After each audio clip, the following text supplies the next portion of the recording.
بسم اللہ الرحمن الرحیم۔ گمنام ہیرو کے معزز ناظرین السلام علیکم۔ دوستو لائک ضرور کر دیا کریں، شکریہ۔ آئیے چلتے ہیں کہانی کی طرف۔ ہاں، یہ ہم دونوں کو پہچانتا ہے۔ اب بھی اسے معلوم ہے کہ پولیس ہماری تلاش میں ہے۔ وہ مجھے یہی بتا کر گیا ہے، پر کب یہ واقعہ پیش کب آیا، کون ہے یہ آخر، یہی تو مجھے معلوم نہیں ہے، مگر وہ بہت کچھ جانتا ہے۔ اس پر نظر رکھو، آؤ ادھر۔ یہ کہہ کر میں آبی کو اپنے ساتھ لے کر بس کے عقب میں جا ٹھہرا۔ آبی سخت پریشان ہو گیا تھا۔ وہ فقیر اس کی سمجھ میں نہیں آتا تھا۔ نظر اس کی بس کے دروازے پر جمی تھی۔ وہ چاروں فقیر بس سے اترتے تو ہم نے چاہا کہ آگے نکل کر اسے روک لیں، مگر وہ دوسری بس میں جا چڑھا۔ ہم ادھر کو لپکے تو صحیح، مگر اتنے میں مسافروں کی بھیڑ کو چیرتا ہوا وہ اور آگے نکل گیا۔ اس کا تعاقب ہمارے لیے بے حد ضروری تھا۔ ہمیں معلوم ہونا چاہیے تھا کہ اسے کس نے ہمارے پاس بھیجا ہے اور بس سے ہمیں اتار دینے میں کون سی مصلحت اس کے پیش نظر تھی۔ ہم تیزی سے بھیڑ کو کاٹتے ہوئے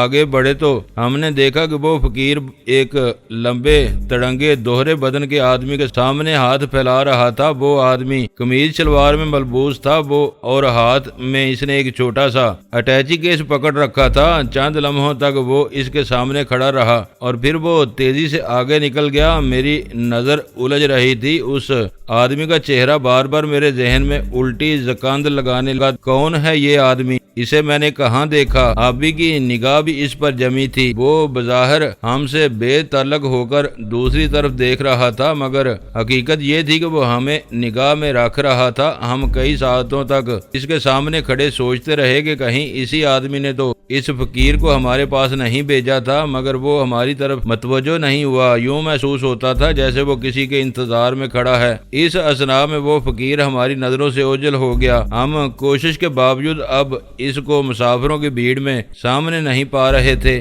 آبی نے مجھے ٹہوکا دیتے ہوئے کہا، اس سے پوچھ جیلانی کہ یہ آدمی کون ہے۔ نہیں، جب وہ خود متوجہ نہیں ہو رہا تو ہمیں خواہ مخواہ اس کو چھیڑنے کی ضرورت نہیں، میں نے فیصلہ کن انداز میں کہا، اور آبی کو ساتھ لے کر میں اس کے قریب سے ہو کر آگے نکل گیا۔ بلا شبہ وہ آدمی مجھے بہت ہی پراسرار سا نظر آتا تھا، مگر اب تک اس کے کسی بھی اشارے سے ہمیں یہ محسوس نہ ہو سکا کہ وہ ہمیں جانتا ہے۔ ہم بھی چند ہی قدم آگے نکلے تھے کہ اس کے ارد گرد 3-4 آدمی اور آ ٹھہرے، اور وہ بھی قمیض شلوار میں ملبوس تھے، اور ان کے انداز بتا رہے تھے کہ وہ پولیس کے آدمی ہیں۔ ان میں سے شاید کوئی بھی ہمیں نہیں جانتا تھا۔ ایک شک تھا جس کی میزان میں ڈال کر وہ دوسروں کے چہروں کا جائزہ لیتے تھے، مگر ابھی تک وہ یہ نہ سمجھ سکے تھے کہ جیلانی تو ان کے درمیان پھر رہا ہے۔ یہاں سے نکل چل آبی، ہم شدید خطرے میں ہیں، یہ شہر ہمیں لے ڈوبے گا۔ میں نے آبی کو اپنے ساتھ گھسیٹتے ہوئے کہا، مجھے اس فقیر کی تلاش تھی جس نے ہمیں انتہائی غیر یقینی حالات میں بس سے اتر جانے کے لیے کہا تھا، مگر وہ ہمیں کہیں نظر نہیں آ رہا تھا۔ پھر بھی اس کی سمت کا اندازہ کر کے ہم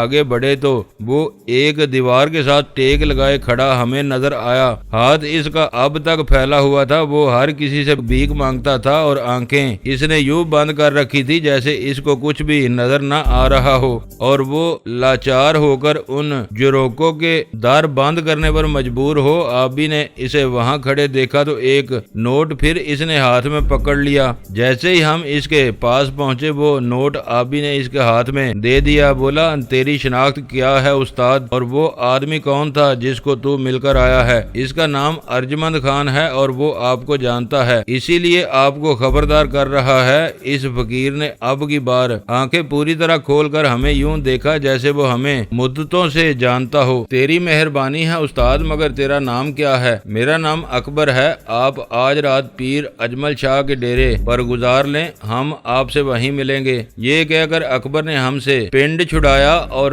تیزی سے دوسری طرف نکل گیا۔ اکھیاں بڑی نعمت ہیں بابا، میرے 8 معصوم بچے ہیں، میاں جی ان پر ترس کھاؤ۔ اس کی آواز شور کو کچلتی ہوئی اوپر اٹھ رہی تھی۔ آؤ ابھی، یہ معاملہ تو کچھ زیادہ ہی خطرناک ہوتا جا رہا ہے۔ اس پیر کا ڈیرا دیکھتے ہیں کہاں ہے۔ چند قدم آگے نکل کر ہم نے پیر اجمل شاہ کے بارے میں ایک آدمی سے پوچھا تو وہ بولا، شہر سے باہر جنوب کی طرف چلے جائیں، وہیں اس کا ڈیرا ہے۔ مرض کوئی بھی ہو، شفا ہے اس کے یہاں۔ ہاں ٹھیک ہے، ہمیں بھی کئی بیماریوں نے گھیر رکھا ہے، دعا کرو ہم ٹھیک ہو جائیں۔ آبی نے اس کی طرف مسافہ کے لیے ہاتھ بڑھاتے ہوئے کہا، اللہ مہربانی کرے گا، اس سے آپ ضرور مل لیں، ان کے مزار پر حاضری ہی بہت کافی ہے۔ اس آدمی نے رحم شاہ کی تعریف میں کہا، چل یار جلدی کر۔ اچھا بھائی جی، خدا حافظ، یہ کہہ کر ہم وہاں سے آگے چل دیے۔ ہر دوسرا آدمی ہمیں اس روز پولیس کا کارندہ معلوم ہوتا تھا، کوئی راستہ ہمیں نہیں مل رہا تھا۔ ہر شخص سے ہم اپنا چہرہ چھپائے ہوئے بسوں کے اڈے سے باہر نکلے اور تیز تیز قدم اٹھاتے ہوئے جنوب کی طرف چل دیے۔ راستہ تو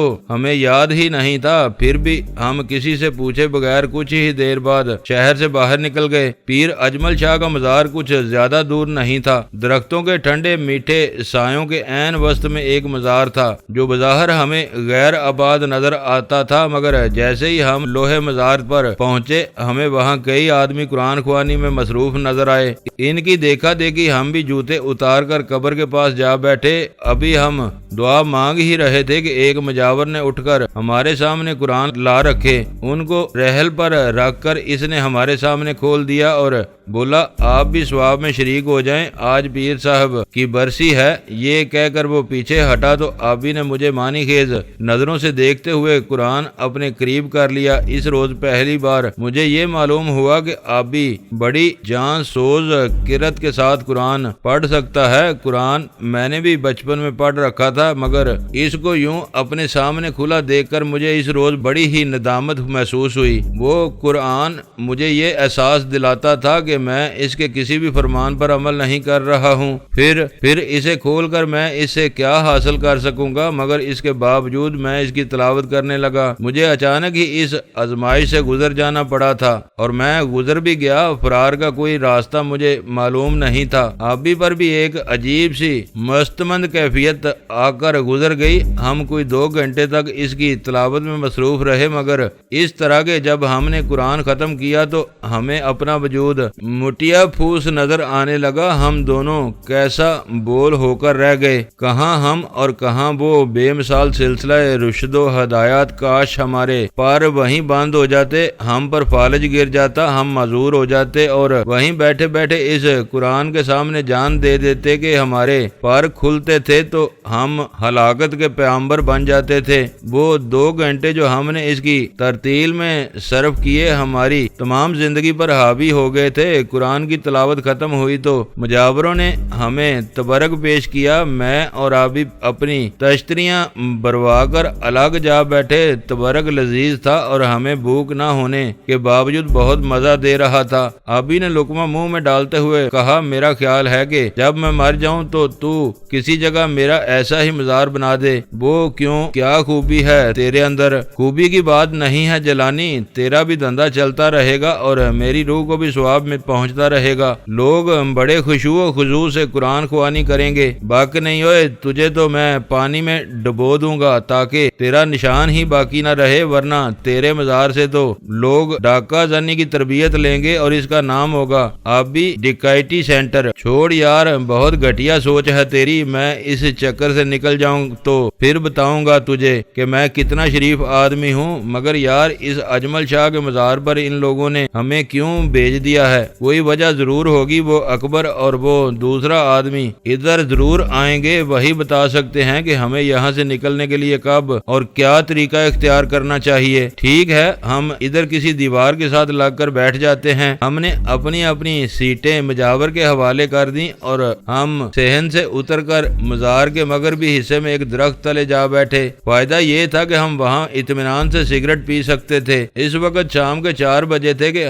ہمیں مزار کے صحن سے اکبر کی آواز سنائی دی۔ وہ اپنی آنکھوں کا ازلی و ابدی رونا رو رہا تھا، حالانکہ اسے سب کچھ صاف دکھائی دیتا تھا۔ صحن میں لوگوں سے بھیک مانگ کر وہ کچھ آگے آیا تو ہم پر اس کی نظر پڑ گئی۔ فوراً ہی اس کی چال میں تیزی پیدا ہو گئی اور وہ لپکتا ہوا ہم تک آ پہنچا۔ اچھا تو آپ ادھر بیٹھے ہیں، یہ اچھی جگہ ہے۔ وہ ہمارے پاس ہی آ بیٹھا۔ اب اس کے ہاتھوں میں لرزش تھی، نہ پاؤں میں خفقان، اور اس کا لہجہ پہلے سے کہیں زیادہ صاف ہو چکا تھا۔ ارجمن صاحب بھی آ رہے ہیں، پر میری سمجھ میں نہیں آیا کہ پولیس کیوں آپ کی تلاش میں ہے۔ ہمیں کیا پتا، ارجمن صاحب کو زیادہ بہتر معلوم ہوگا۔ وہ آتے ہیں تو ہم انہی سے پوچھتے ہیں۔ مگر آپ کو بھی تو علم ہوگا۔ اس کا سوال بہت سیدھا تھا، جس سے میں نے یہی نتیجہ نکالا کہ ہمیں اس سے اپنی شناخت چھپا لینی چاہیے تھی۔ ارجمند ہمارے بارے میں اگر کچھ جانتا تھا تو اس فقیر کو اس نے اپنے راز سے آگاہ نہیں کیا تھا۔ نہیں بھائی، ہمیں اس بارے میں کچھ بھی علم نہیں ہے۔ تو پھر آپ بس سے پولیس کے نام پر فوراً ہی کیوں اتر آئے؟ بس ایسی ہی کوئی بات تھی، ہم پولیس کے سامنے نہیں جانا چاہتے تھے۔ آدمی کے 100 راز ہوتے ہیں بھائی، ان کو چھپا لینا ہی اچھا ہوتا ہے۔ آپ یوں ہی بہرحال ابھی وہ ارجمند صاحب آ ہی رہے ہیں۔ یہ کہہ کر اس نے جیب سے ایک بیڑی نکال کر سلگا لی۔ یہ تیرا بدن تو لوہے سا ہے پیارے، تجھے لوگوں کو دھوکہ دینے کی کیا ضرورت ہے؟ لرزہ تجھے کہاں سے ہو گیا ہے؟ آبی نے اس کے جسم کو بے غور دیکھتے ہوئے کہا۔ او جی، کوئی نہ کوئی عیب لے کر تو نکلنا ہی پڑتا ہے، ورنہ بھیا کون دے گا ہم ایسوں کو؟ ہاں اچھا ہے، تیری آنکھیں بھی دیکھنے میں بیکار نظر نہیں آتی ہیں۔ تحسیس بدلنے میں تیرا جواب نہیں ہے پیارے۔ نہیں جی، ایسی کوئی بات نہیں ہے، دراصل فقیری ہمیں اچھی لگتی ہے۔ اب مزے سے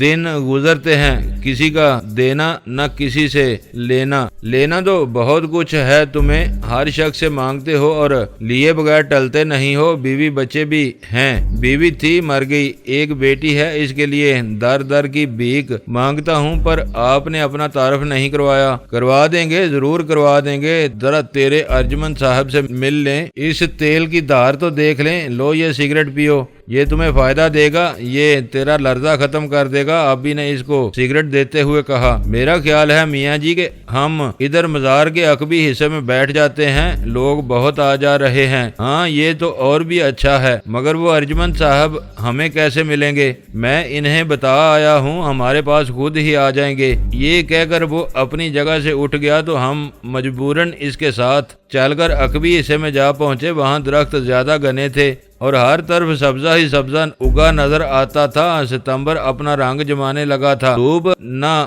نیلی تھی نہ سفید، سائے میں بیٹھنا زیادہ اچھا لگتا تھا۔ ابھی ہم وہاں بیٹھے ہی تھے کہ ارجمند خان اپنے چھوٹے سے اٹیچی کے سمیت وہاں آ دمکا اور چھوٹتے ہی اس نے ہم دونوں کے ہاتھ اپنے ہاتھ میں لیے بولا، میرا فرض تھا کہ میں آپ کو بچا لیتا۔ شہر کی پولیس کو ان 2 آدمیوں کی تلاش ہے جنہوں نے ہوٹل میں ایک مرد اور عورت کو بے ہوش کر دیا تھا۔ وہ لمبا ہی واویلا مچا رہے تھے۔ عورت کا بیان ہے کہ ان 2 آدمیوں نے اس کی زبردستی بے حرمتی کر دی ہے۔ مرد کا بھی یہی بیان ہے کہ جاتے وقت وہ ان کے زیور اور 21,000 روپیہ ساتھ لے گئے ہیں۔ مگر آپ نے ہم پر یہ نوازش کیوں کی؟ ہم یہ سمجھنے سے قاصر ہیں جناب ارجمند خان صاحب، میں نے اس کی آنکھوں میں جھانکتے ہوئے کہا۔ اگر میرا اندازہ غلط نہیں ہے تو جناب جیلانی صاحب مجھے پہچاننے کی کوشش کریں، آپ کے ساتھ میں بہت عرصہ جیل میں رہ چکا ہوں۔ میرے منہ سے سیٹی سی نکل گئی، وہ ارجم تھا، جیل میں اس کا یہی نام مشہور تھا اور میرے ساتھ اس نے بہت دن گزارے تھے۔ اس کو کسی متبول آدمی کے ساتھ دھوکہ دہی کے جرم میں 2 سال کی سزا ہوئی تھی۔ لوگ کہتے تھے کہ اس نے جعلی دستاویز تیار کر کے اس کا بنگلہ بیچ دیا تھا۔ ایسے ہی کئی اور الزامات بھی اس پر عائد تھے۔ اب جو میں اسے اتنا سالوں بعد دیکھ رہا تھا تو مجھے اس کی صورت بہت ہی بدلی سی نظر آتی تھی۔ تم سے مل کر بہت خوشی ہوئی ارجم، مگر تجھے کس نے بتایا ہے کہ ہم ہی وہ آدمی ہیں؟